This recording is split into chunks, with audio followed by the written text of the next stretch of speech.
Contaros el abordaje que hacemos de una manera sencilla en el Hospital La Paz para el abordaje epicárdico de las TVs. Bueno, el motivo principal de la necesidad de un abordaje epicárdico es que aunque intentemos un abordaje endocárdico, conseguimos suprimir o modificar las TVs inducibles en aproximadamente el 75% de los pacientes si consideramos todos los grupos. Sin embargo, la aplicación de radiofrecuencia tiene limitaciones y una de ellas es la profundidad. Y puede ocurrir, y ocurre, que no lleguemos a la zona protegida del circuito desde el abordaje endocárdico. Se estima que más o menos el 10% de los pacientes con cardiopatía isquémica y aproximadamente un 25% de los pacientes con cardiopatía no isquémica necesitan un abordaje epicárdico. Este es un caso de un paciente de 75 años con antecedentes de cardiopatía isquémica y un infarto anterior, en el que ya el electrocardiograma basal en TV nos sugiere que puede ser un sustrato epicárdico, en base a los criterios que ya publicó el doctor Berruezo en el año 2004. Vemos cómo desde el inicio del QRS hasta el pico en V2 pues tiene una duración de 152 milisegundos. De hecho, las precocidades que conseguíamos, en este caso en concreto, pues no fueron óptimas en ninguno de los puntos, tanto desde el ventrículo derecho como desde el ventrículo izquierdo. Esta imagen ya la presentó el doctor Castrejón antes y cuando hacemos un mapa de ciclos de retorno, solo por recapitular un poco cómo lo reconstruimos, los ciclos de retorno de cero se representan en blanco y a medida que nos alejamos de los ciclos de retorno se van haciendo más largos, pues lo vamos representando en la escala de color, pues en rojo, amarillo, azul, progresivamente. En este caso solo éramos capaces de representar una pequeña zona endocárdica en color blanco y quizás un poquito más por aquí, pero nada más, sugiriendo que parte del circuito pudiese estar en la zona epicárdica. Bueno, ¿y qué hacer en estos casos? Bueno, pues parece mandatorio intentar un abordaje pericárdico. Uno de los problemas que surgen es, primeramente, el acceso pericárdico. Nosotros seguimos esta estrategia, la punción subxifoidea, en la que, como vemos en la figura, se representa bien el apéndice xifoides, el ángulo costal, y con una punción de unos 45 grados accedemos al saco pericárdico. Aquí vemos cómo la vaina está introducida en esta imagen macroscópica.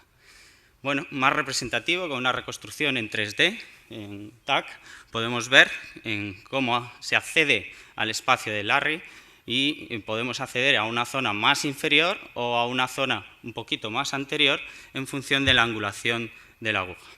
Lo que sí que hay que evitar en toda medida es la punción subdiafragmática para tanto evitar hemorragias viscerales como hemorragias a nivel del diafragma.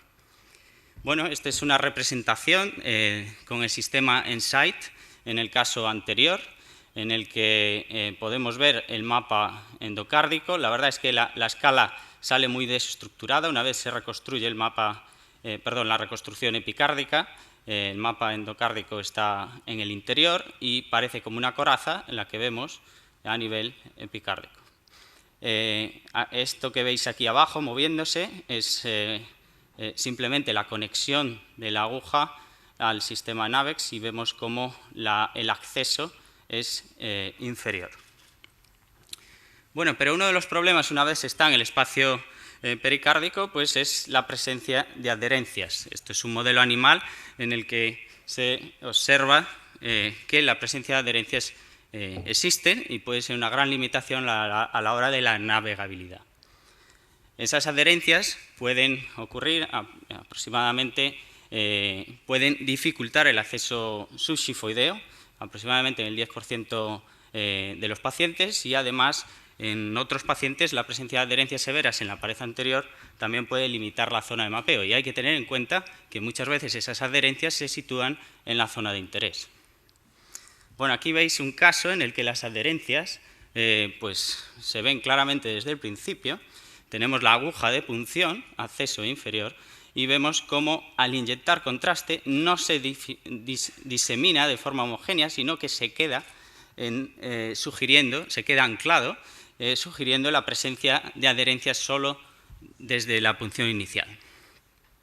Este es el mismo caso en el que, insistiendo, fuimos capaces de acceder al saco pericárdico. Aquí veis el catéter cómo se mueve, intentando empujar. No sé si el contraste es adecuado, pero veis cómo se intenta empujar dentro del saco pericárdico, intentando progresar y romper adherencias. A veces introducimos la vaina, incluso para ir rompiendo poquito a poco, con mucho cuidado, y de hecho fue imposible. Aquí vemos otra proyección en la que tenemos una guía inferior, manteniendo la zona inferior, y vamos intentando romper adherencias con el catéter de ablación, pero este fue lo máximo que pudimos llegar. Es decir, la zona de mapeo se ve muy limitada en estos casos por la presencia de adherencias. Una vez está en el espacio pericárdico, también hay otros inconvenientes, como son las arterias coronarias, el nervio frénico, la presencia de grasas, que limita la profundidad de las lesiones, y, como mencionamos, la limitación de la navegabilidad. Estudios animales también demuestran pues, que a medida que nos vamos acercando estos son lesiones en una imagen macroscópica, y a medida que nos acercamos al vaso sí que no tenemos lesiones en profundidad, pero hay engrosamiento de la media, y si se aplica directamente encima del vaso, pues puede ocurrir afectación de la íntima e incluso trombosis.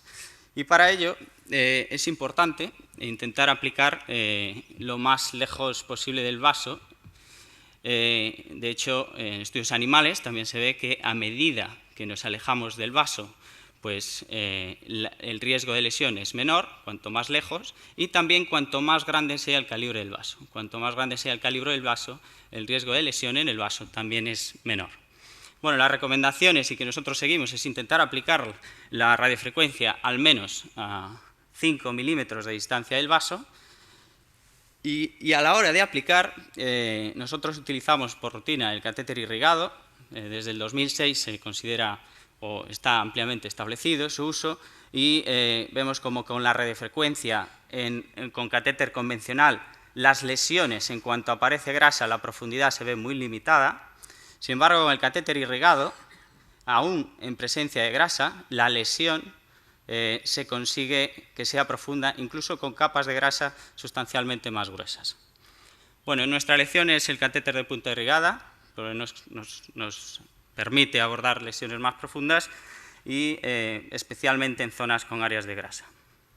Este es el caso que os presentaba al inicio de la presentación, y vemos cómo al final conseguimos una zona adecuada en la zona apical del ventrículo izquierdo, señalada por la flecha roja.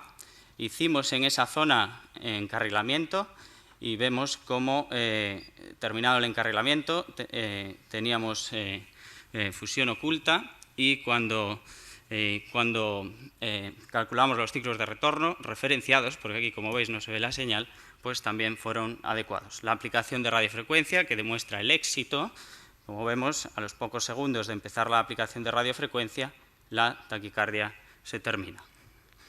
Bueno, en resumen, el abordaje que utilizamos es el mapeo inicial endocárdico, el VD y el VI. No anticoagulamos para ese mapeo, sobre todo cuando tenemos sospecha de que puede ser epicárdica en base al electrocardiograma del que disponemos inicialmente.